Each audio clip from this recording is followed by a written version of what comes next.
Hey everybody, welcome to Off the Shelf Board Game Reviews. This is the EYAK. This should be episode number 4, and this was originally supposed to be a bi-weekly series I was supposed to put up every other week, talking about games I've been playing and talking about things I've been interested in and looking at other projects and also talking about some various different things. Now, of course, this has been a little bit delayed due to what's been going on in our world, because basically with this video series, I wanted to film this every after post-game board game night, where I was basically going to talk about the games I played that day, talking about some basically, well, I'll just call it some short little reviews, some overviews of games I've been playing, games I've been enjoying with my gaming group.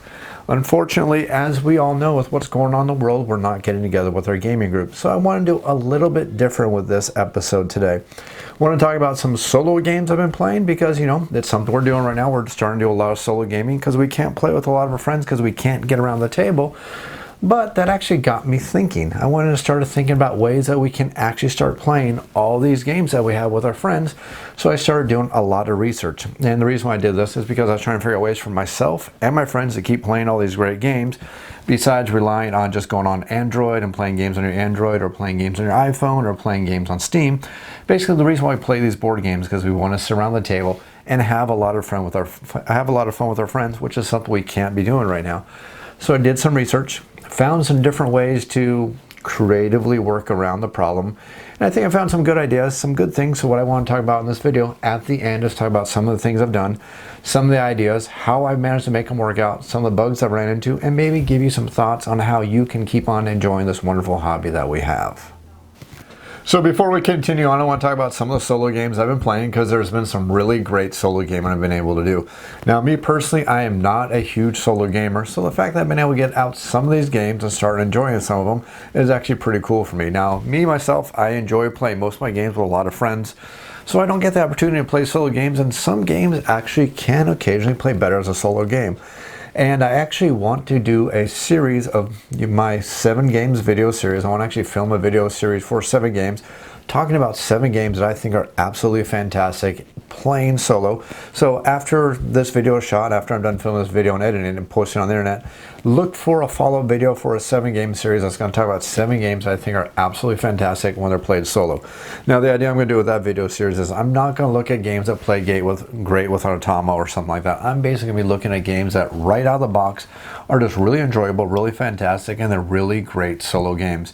That doesn't mean that they're not great with multiple players or big groups. These are just games that are just really, really enjoyable as a solo experience, and they're ways for you to have fun without relying on the computer, relying on video games, and still enjoying this wonderful hobby that we all enjoy together. Now, one of the games I got into the table is Blackstone Fortress. Now, if you're not familiar with Blackstone Fortress is a game from Games Workshop. And it is the spiritual successor of a spiritual successor, which is actually a spiritual successor. Almost sounds funny if you actually say that. So basically back in the let's call it the middle 80s, there was a game from Games Workshop called Warhammer Quest. Warhammer Quest was a really awesome fantasy RPG style game. It was basically an RPG in a box where you're going to create a hero, go on a whole bunch of adventures, level up, and go through these really cool campaigns. It was really well supported until the game eventually went by the wayside. It was no longer produced by Games Workshop. Well, eventually what happened in, let's just call it in 2011 or 2012, because I don't remember the exact year, but Games Workshop made a spiritual successor to it called Warhammer Quest Silver Tower. And this was basically a fantasy RPG in a box, a story-based cooperative game where the players were playing against the game system. They went on those grand quests through the system, and if you haven't played the game, and you can actually still find it, because it's really troublesome to find it because it's not in print anymore, but if you can't find it, definitely do look for it, because it's a really great game. But it was a really awesome fantasy game where you went through a dungeon, and it was basically just a spiritual successor to the classic Warhammer Quest. So after that was no longer supported, Games Workshop brought out the Black Fortress, which is a final spiritual successor in the series for Warhammer Quest.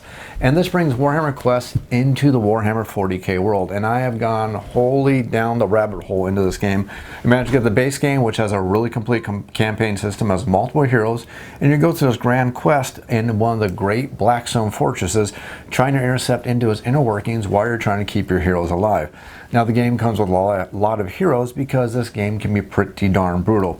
So you can play this game with up to 3 of your friends, because it does play up to 4 players, But the challenge with this game is, well, to kind of segue here a little bit, you do kind of level up your heroes. You can gain gear and gain equipment. After every little mini campaign, you're going to return to the spaceship that's surrounding this Blackstone Fortress and re-equip your heroes and try to heal them up. The challenge for this game is that your hero can die, and it's actually a permanent death.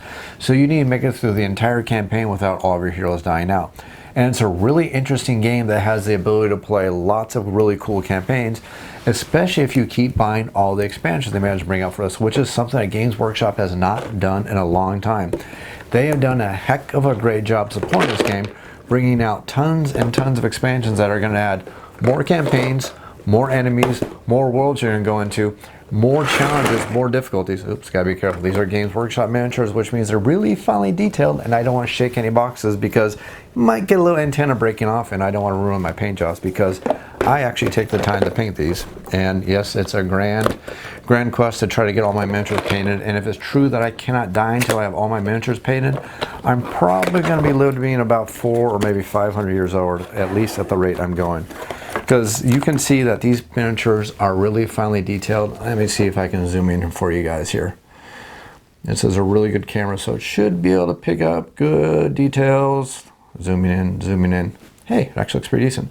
But you see, Games Workshop has done a great job. They're typical high quality with the miniatures, and they always do a really good job, and I'm just really happy to say that Games Workshop has done a phenomenal job of supporting Blackstone Fortress. They have brought out multiple campaigns, multiple adventures, things to escalate the game, ways to make the game more challenging, add in more replay, more variety, and there's even another campaign extension coming out, or it may actually be already out. Due to what's going on in the world right now, it may actually not be out yet, but it's going to be really out really soon. But again, like I said, this game adds a lot. Basically, the way the game is going to work is you're going to create an adventure by taking a couple cards from a deck of about 50 cards, or actually maybe more than that. And half of these cards are mini missions where you can go on a map that you can interact with it, and the other half that you're going to cycle into this little adventure deck are going to be like dexterity challenges, story-based challenges, single combats and stuff like that, adding a lot of variety. And you go through all these little mini adventures, which is going to create your grand adventure, which you can do between campaigns when you go in, I'm sorry, not campaigns, but between visits to the grand ship that's encircling this Blackstone Fortress. And once you've done enough of these, you're going to go against the final baddies. And basically what you're trying to do is you're trying to unlock these great 4 Guardian Towers, at least in the basic set. Once you've unlocked all 4 of these Guardian Towers and defeated them, you get to go against the final defense of the Blackstone Fortress and hopefully infiltrate it for a grand majestic reward that's going to be granted to one of the heroes when they survive and make it through this entire campaign. So Blackstone Fortress is a really phenomenal game, and I've been having a heck of a lot of fun with it because this game plays extremely well as a solo game, for the simple fact that you don't have to get really super attached to your heroes.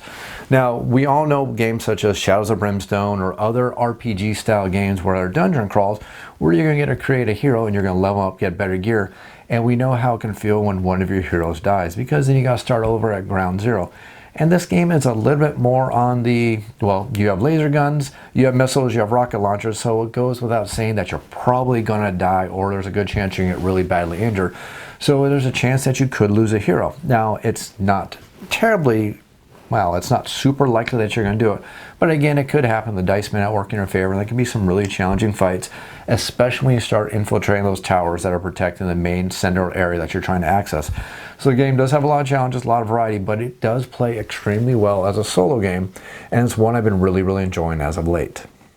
Another game we're getting a lot to play with is Too Many Bones. Now, if you haven't had a chance, you can check out my entire series on Too Many Bones, where I actually teach you how to play the game. I give you a review, a sample gameplay, some quick overview.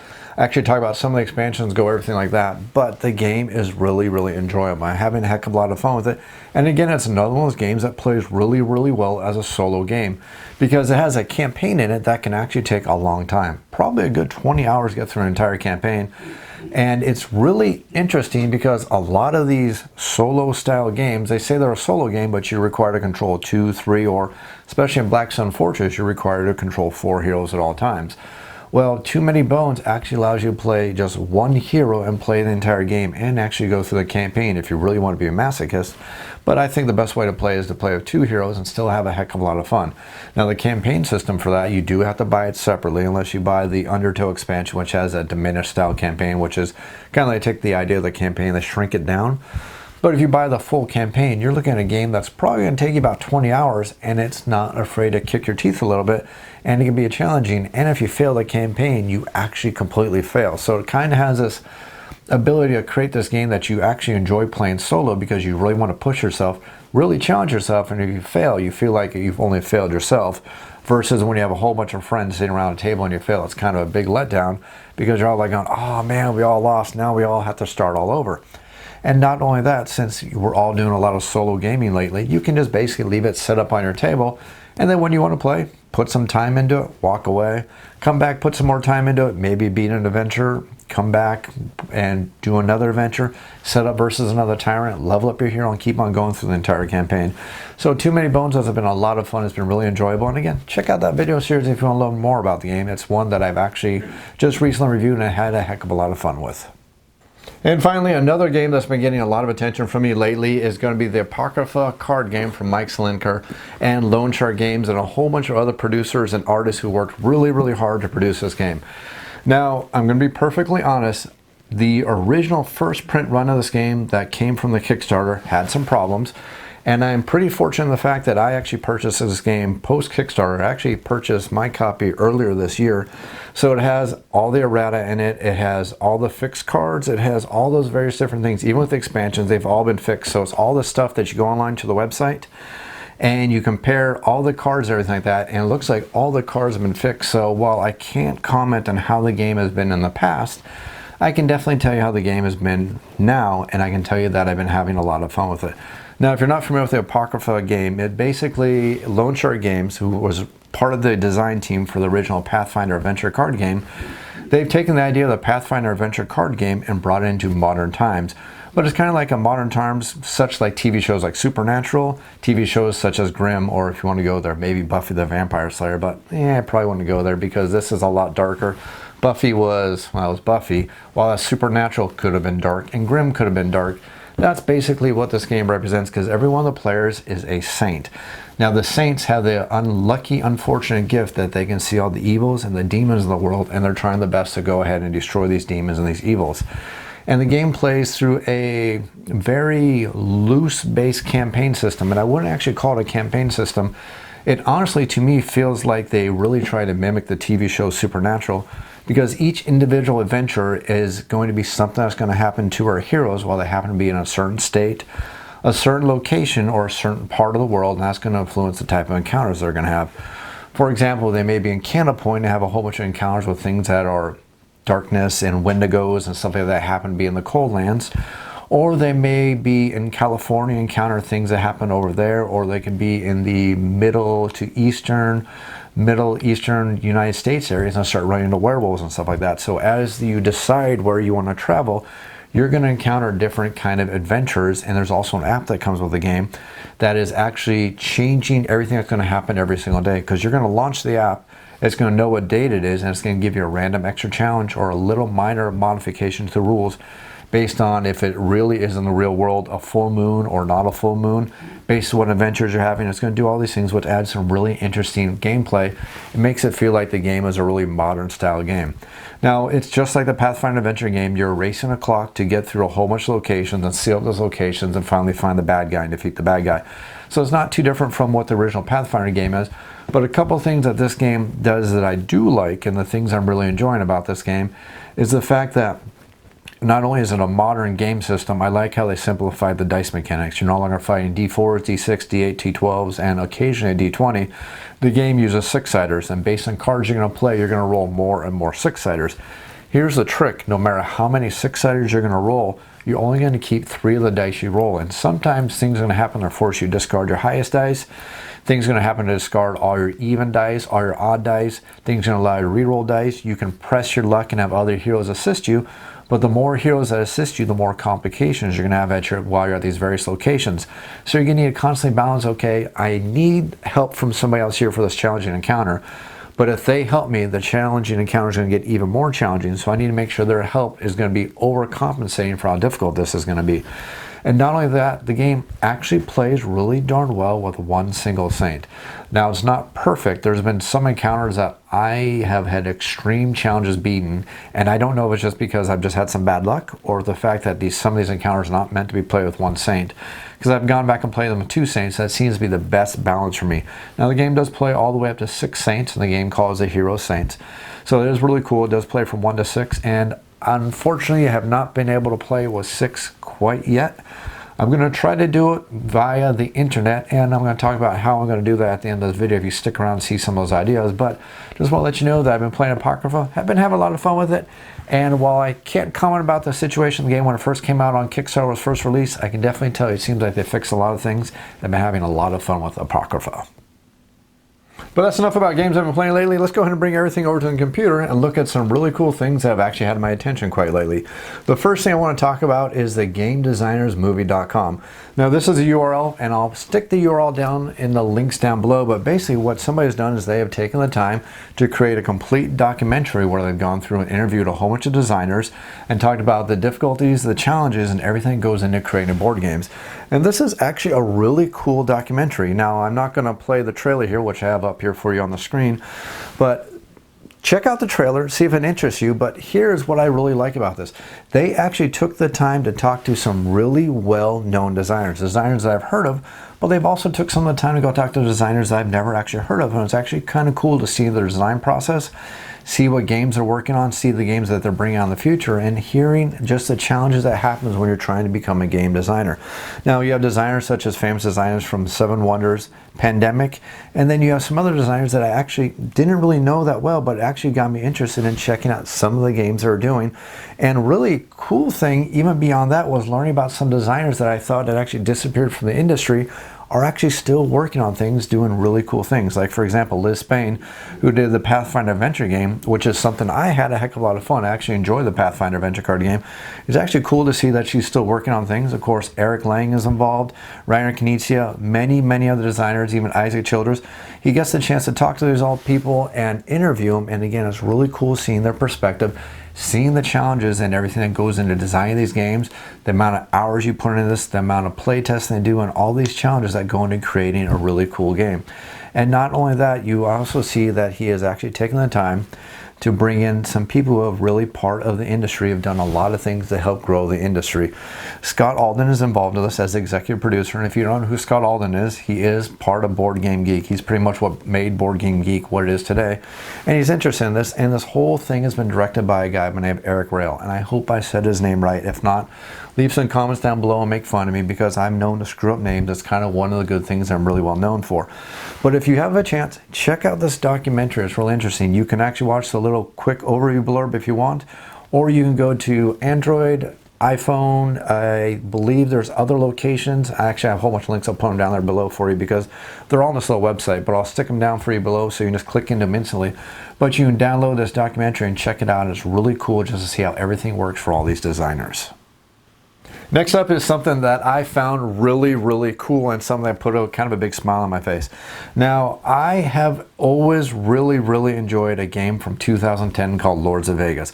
Lords of Vegas is basically the game that I play anytime somebody walks up to me and says, "Hey, do you have a game like Monopoly?" I always look up and say, "No, I got a game that's a heck of a lot better than Monopoly. I got Lords of Vegas." Lords of Vegas, if you've never played the game, is basically a game where the players are trying to build casinos, take over casinos, and control casinos on the Vegas Strip. The game is going to play for a certain amount of rounds, and at the end of the game, whoever has the most amount of victory points is going to be the winner. The game also has an expansion called Lords of Vegas Up, which brings the game into a 6-player game, which is a heck of a lot of fun. And the really cool thing about this is the original designers of the game have managed to get the rights back to the game, and not only do they have the rights back, they're bringing out the Up expansion, which has been out of print for a long time. It's very hard to get. And they're even working on another expansion for the game. So if you want, you can go over to Lone Shark Games and actually see where they have Lords of Vegas, the Up expansion, where they actually start talking about the fact that they are working on the next expansion for it, which is supposed to be coming out sometime in April on a Kickstarter. So I'm sure if you come over here and check out the website here, come over to Lone Star Games and follow the link here, or maybe follow them on Facebook or Twitter, or maybe just stay linked in over at Board Game Geek, you can see where they start getting ready to announce the Kickstarter is going to be coming out for this. And this is something I'm definitely going to be interested in, because I love Lords in Vegas. I think the game is brilliantly done. It's awesome. It just creates such a really interesting game, because the game allows you to work towards controlling the casinos. You can steal casinos from other players. You're trying to get money. It really is the better version of Monopoly, except it's in Las Vegas, on the Las Vegas Strip, and you're trying to gain control of all these casinos. It's the better version of the style of game, and it's a brilliant game. I've never ever seen that game fail with any play group. I brought it out among people and everybody's going, Lords of Vegas, what's that? And at the end of it, after playing the game, they always want to play it again. It's just a fantastically designed game, and I am so happy it's back in the hands of one of the original designers, and another expansion is going to be coming out for it. Before we close this segment, I just want to give out one shout out to the Secret Cabal. Now, the Secret Cabal, if you're not familiar with them, I'll just be perfectly blunt. In life, if I could listen to one podcast and one podcast only, it would be the Secret Cabal Gaming Podcast. Now, these guys do a phenomenal job putting out a wonderful podcast that I listen to every single week. Matter of fact, this is the only podcast I listen to every single week. Now, I listen to other ones, but this is the one that I'm listening to every single week, because these guys talk about things that I enjoy. They like the same board games I like. They listen to RPGs. They talk about RPGs. These are all things I really, really enjoy, and I know that if I knew these guys in real life, this is the kind of people I would love to be gaming with, especially if I lived in the area where these guys live. Now, the Secret Cabal puts out this podcast and these video series, but they also put out a Kickstarter once a year. Now, I don't like to tell you to go support Kickstarters or anything like that, because we all need to be smart, especially in these times with everything that's going on. But if I could support one podcast and one podcast only, the Secret Cabal podcast would be the podcast that I would support. The guy who puts on the Secret Cabal, now you know it's one guy, Jamie, who does a lot of the work. Now, jokingly, a lot of the other guys are going to say that they do a lot of work too, but we know Jamie does a lot of work, and he pretty much does all the work for the podcast. He does the editing, he puts everything together, and he gets these people together every single week to talk about all the games we enjoy. And he puts out a Kickstarter once a year. Now, the Kickstarter he uses to keep the channel going and allows him to do the channel as a full-time basis. Now, without the Kickstarter, he can't do this full-time. So I'm going to be a little selfish about myself, because I don't ever want to see these guys going away. And I know a lot of you people enjoy the channel, the Secret Cabal podcast, and all the content they put out there. So I just want to throw a shout out there and say that when they put their Kickstarter out there, they're talking about doing it in May. Throw these guys $1. They really deserve it. They work really, really hard, and they put out some really phenomenal content. Again, if I could only listen to one podcast, it would be this one. It really would be. If I could support only one Kickstarter every single year, it would be these guys. They deserve it so much. And now we come to the reason why I actually wanted to film this video and put this video up on YouTube, especially in this times when we're trying to enjoy our hobby during social distancing. Now, to enjoy our hobby, we play board games. We enjoy board games. Board games are a social thing. It's not staring at a computer screen or playing over Xbox and talking to our friends. Now, while those are all awesome, those are all a lot of fun, and we all really do enjoy those to various different degrees, it doesn't give you the feeling of playing a board game. So that got me to thinking, how can I enjoy all these awesome games with my friends? Now, there's a lot of different ways you can actually do that. There's different electronic mediums, there's different formats of doing it, and everything has its strengths, and everything has its advantages, and everything has its disadvantages. And I did a lot of research and looked into various different ways that I can play all these games with my friends. You can go over to the internet and you look at various different things, such as Tabletop Simulator. You buy Tabletop Simulator, and what this is a virtual system where you're going to play board games, and all these board games have been virtually recreated inside this virtual tabletop. And basically you have all these games that have been created there, and it kind of gives you like a 3D realm space where you get to feel like you're playing these games in a 3D realm space, almost like playing like a virtual reality, because you have these games that have all their pieces and you can interact with these pieces in a 3D environment. And it's pretty cool, and it allows you to actually feel like you're playing board games, but didn't quite cover what I want to do when I want to play board games. I want to have face-to-face contact with my friends, and I want to enjoy these board games. And while Tabletop Simulator was really cool, it didn't quite scratch the itch with what I was looking for. Another way you can play out these games is with Tabletopia. Now, Tabletopia is another tabletop simulator where you can put all these games that have been created. You can buy these games, and you can play all these games on this tabletop. And again, it allows you to play a lot of these games, but we're still stuck in the digital medium. And you have the ability to interact with these games, but you didn't get what I really wanted, which was the ability to feel like I was playing these games with friends, talking to friends, and interacting with them. And before I go any further, I'm going to have links to all these down below in the show notes. So just make sure if any of these things are interesting to you, or you want to learn more about, just click on the links down below. It'll take you right to all these different websites. I'm going to be bringing up all these different things that I managed to develop, or I'm sorry, not develop, but spend the time developing ways to enjoy this hobby.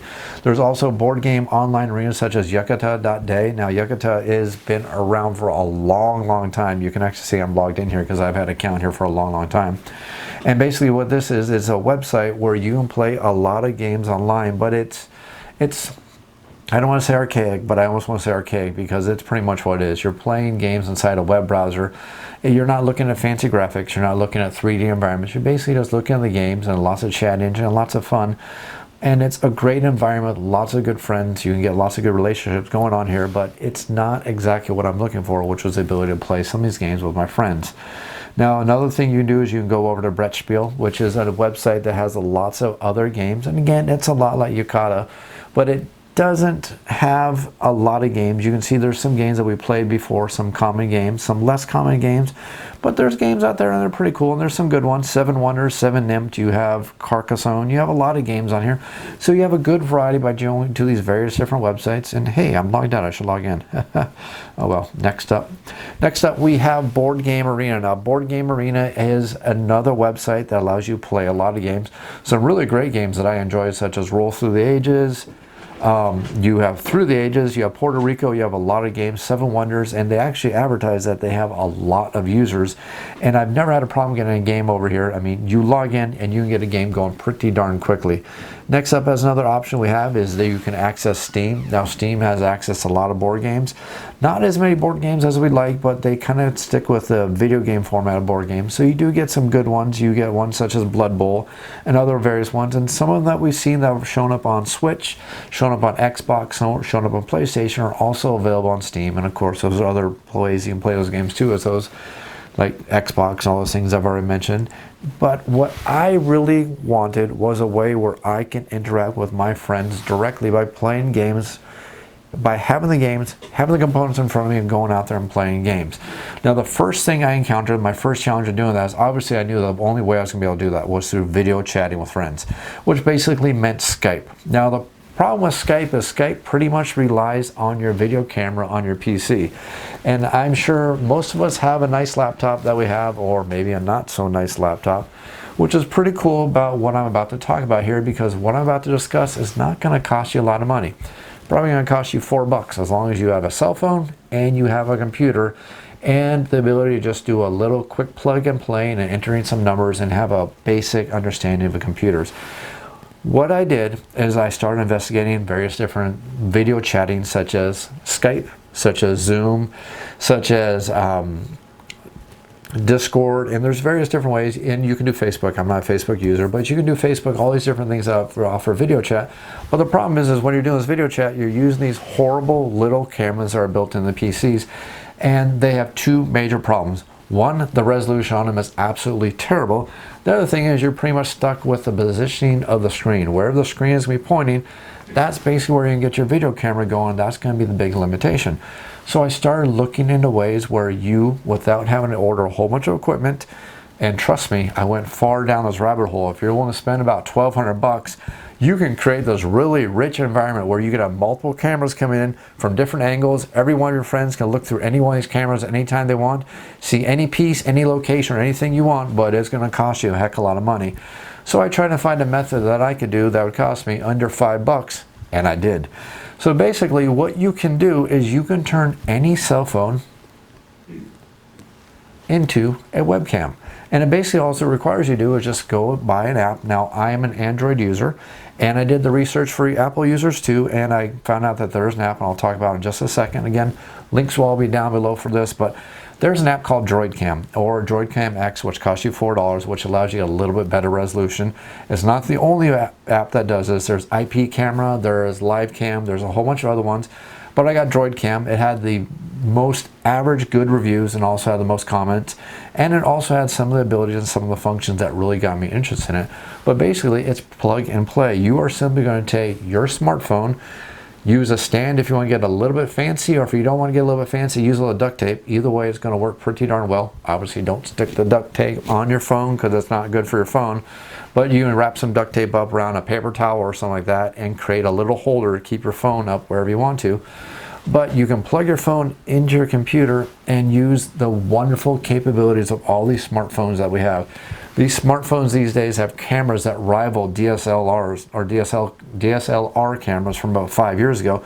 We are seeing some phenomenal technology in these. And the cool thing is, thanks to this little cord and Droid Cam, just to talk about it, I'm not advertising for it or anything like that, just telling you, the cool thing about Droid Cam is you can use it wired, which I did because I want to keep my computer powering the cell phone the entire time because it does kind of suck up the battery. Or you can go wireless, where you can actually put your camera anywhere you want. It sends a signal to your PC, and it was really good if you have a good home network. If you don't have a good home network, or a lot of people use on bandwidth, don't do it. I recommend you use the cable, which is another reason why I went with the Droid Cam program. But basically, you're going to plug your phone into your laptop, and then you are going to be able to see everything your camera does, and it creates this wonderful environment where you can point this anywhere you want and you get the display that's just being shown on your cell phone. Now, this is cool for many different reasons. One is you get full 20p video. Second, you can use this through Skype or Zoom, so all these programs will see your cell phone as your USB camera. And the other reason is I can point this anywhere I want. You can get even fancier, spend $10 or $15 and get one of those cell phone tripods, stick your camera inside this tripod, and then you can stick this basically over your board game, and you block your face. It looks really good for video. I'll come right out here. You can point this down at your board games, and then you can play your board games with your friends. Now, there's going to cause you to create a little bit of creativity, I admit, and I went through some hurdles and tried to figure out some things. Not all games are going to be playable perfectly without a little bit of extra work, but there are tons and tons of games you can play this way.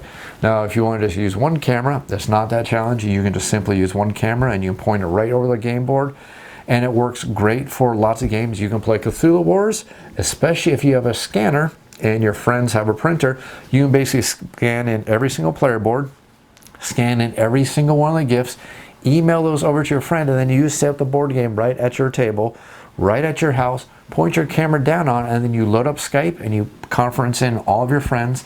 They can see the table, they can announce the moves they're making around the table, and then they can load up their gifts and play the game that way, any way they want. You can do this with games such as Dominion. If you get a second camera, you can get really super duper fancy and start making a whole bunch of games that you can possibly play. But even just with Dominion or something like that, you can take that camera, point it down at a set of cards that you have set up using a card holder or something like that, faced away from you so you can't see it. And then your friends would just say, okay, I play the card, number 1 card, the number 3 card, the number 5 card. I play those out, I buy my resources, shuffle up, and go on and do it again. Now again, it's not perfect, but you, with a little bit of creativity, will see that you don't have to play cooperative games. You can play competitive games, you can play lots of games, and even games that rely on dice and everything like that, as long as they're not fancy dice or specialty dice like Too Many Bones or something like that, which is a game would be really challenging to do this. But if you're willing to make a couple sacrifices, willing to work on it, and not afraid to do a little bit of plugging and playing, a little bit of organizing, you can have a heck of a lot of fun to play all these games out there with your friends. Now, the final thing that I also looked into was virtual tabletops for getting out there and playing RPGs. Now, there's a couple different virtual tabletops out there if you want to get into playing RPGs, and I want to talk about a couple of them because I play RPGs with my friends and I enjoy playing RPGs quite a bit. And the two virtual tabletops I'm going to talk about are not the only ones, but they are pretty much the ones that interested me the most, the ones that I was most interested in and from doing the research. And I'm going to be honest with you, one of them is one that I've actually been using for well over a year. Another one is the competition for it. So the two virtual tabletops I'm going to be talking about are Roll20, and then the other one I'm going to be talking about is Fantasy Grounds. Now, Roll20 is basically the younger, hipper tabletop, virtual tabletop, and Fantasy Grounds is the older grognard that's been around for many, many years. That, thanks to the new Unity update, has some really cool additions to it that actually makes it my preferred virtual tabletop. Now, for a long time, Fantasy Grounds was not my preferred virtual tabletop, even though I sunk a lot of money into it, for a simple fact that it requires you to have a little bit of knowledge and know a little bit about IPs, knowing a little bit about permissions, and knowing about firewalls and stuff like that, which is one of the reasons why I thought Fantasy Grounds was, or I like to call it, the stubborn old grognard, because you need to know how to play with it, know how to manipulate and make the system work. Because if you don't know how to make it work, it's going to be a bear and most likely won't work for you or won't work that well for you. Whereas opposed to Roll20, it's pretty much very simplified. It's plug and play, and most of the time it's going to work and do what you want to do. So if you don't want to educate yourself, you don't want to get into the nitty gritty of playing with firewalls and stuff like that, Roll20 is your better option here, but it's not as powerful of a virtual tabletop as Fantasy Grounds. If you want to take a little bit of time, learn about port forwarding, learn about firewalls, and learn about all those things, then Fantasy Grounds is the much better virtual tabletop. It has some really cool abilities, some very awesome things, and it's one that was built with 5th edition Dungeons & Dragons in mind, which makes it an awesome virtual tabletop for playing RPGs such as Dungeons & Dragons, for playing Pathfinder, for playing Savage Worlds. I almost forgot the name of it. It's playing Savage Worlds, playing, I think it can play Shadowrun, and it can play a whole bunch of other games. All these are built in this virtual tabletop. And the really cool thing about the way these virtual tabletops work is when you launch these virtual tabletops, it's going to bring in all the rules and all the systems and allows you to interact with the other players. So this is another area where Roll20 and Fantasy Grounds are going to compete with each other, and one is going to be a little bit better sometimes.